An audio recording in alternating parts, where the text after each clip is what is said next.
500 anni il Giardino dei Semplici avrà una nuova struttura a fianco. Ai 21.960 metri quadrati del primo se ne aggiungeranno altri 15.000. 5 anni di progettazione ed un cantiere partito nel 2010. A pochi giorni dall'inaugurazione della nuova area d'espansione all'Orto Botanico di Padova, che darà spazio al nuovo edificio di circa 4.000 metri quadrati di superficie coperto, di cui 3.000 di serra, tutelato dalla Sovrintendenza ai beni architettonici, siamo andati a sbirciare dietro le quinte per darvi un'anticipazione di quello che lunedì sarà inaugurato come patrimonio dell'umanità, come è stato dichiarato il nostro vecchio orto, il più antico del mondo con Pisa.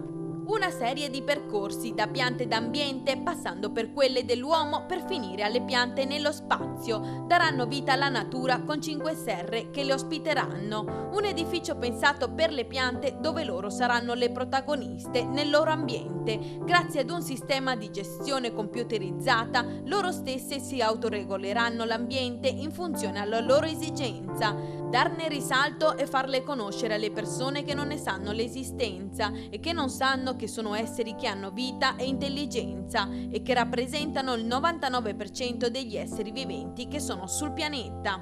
Un lavoro che ha richiesto tempo e con un investimento di 14 milioni di euro da parte dell'università, che nel 2002 ha acquistato dai gesuiti dell'Antonianum la parte dove c'erano il palazzetto e la piscina per 6 milioni.